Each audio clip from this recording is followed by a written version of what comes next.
Everyone has heard about Saladin. He was born around 1137 and died in 1193. He is famous for unifying Muslims and taking Jerusalem. But do you know about these 10 facts? You should. 1. Saladin's origins. Saladin's real name is Yusuf ibn Ayyub. Salah al-Din is an epithet meaning, mighty defender, righteousness of faith. It was shortened by Westerners to Saladin.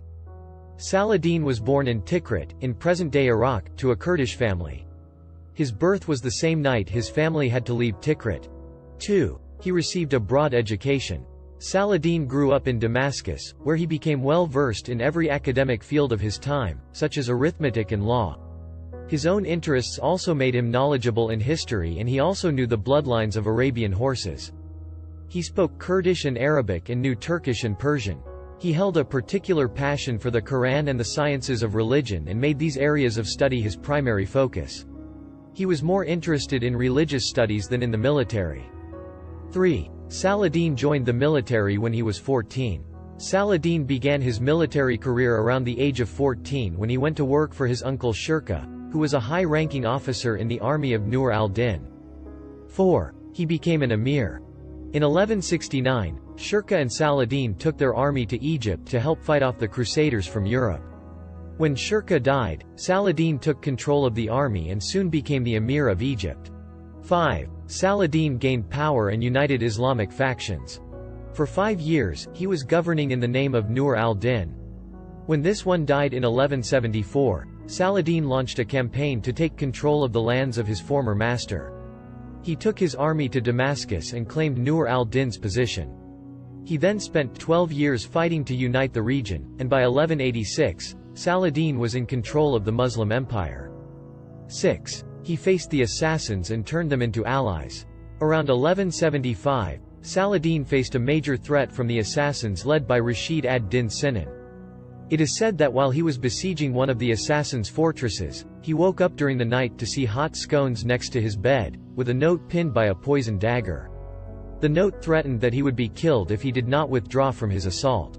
Saladin managed to propose a peace treaty that was accepted. And Sinan, the assassins' leader, helped Saladin in his battles with troops numerous times. 7. Saladin captured Jerusalem. In 1187, following the failure of his Kurik siege, Saladin won the Battle of Hattin against the Crusaders, who were almost annihilated. 3 months later, Saladin captured Jerusalem. The Frankish inhabitants threatened to kill Muslim hostages and destroy Islamic holy shrines if they were not granted quarter. A low ransom was agreed upon for each Frank but left the 15,000 poorest ones to be enslaved. Saladin allowed many families who could not afford the ransom to leave and summoned Jews to resettle in the city. 8. He was chivalrous. If we still hear about Saladin today, it's not only because of his conquests. He demonstrated graciousness and greatness of soul in his actions that were not expected. His decision to spare the Christians of Jerusalem, rather than killing them for revenge, is proof of his noble character. This particular action made Saladin a significant figure in the Christian world, where he was admired for his kindness. 9. Saladin fought against Richard the Lionheart. The Battle of Hattin and the conquest of Jerusalem led to the Third Crusade, led by Richard the Lionheart. In 1191, Saladin met him at the Battle of Arsuf, at which Saladin's forces suffered heavy losses and were forced to withdraw. Richard was able to take many lands in the region, but could not take Jerusalem, despite defeating Saladin's forces again at the Battle of Jaffa. Saladin and Richard discussed terms and kept control of Jerusalem, while Christian pilgrims would be allowed to travel to the Holy City. 10. Saladin died poor. Saladin died of a fever in 1193. While he was quite rich during his life, he gave away his wealth to his poor subject, leaving nothing to pay for his own funeral. Thanks for watching. Like and subscribe for more.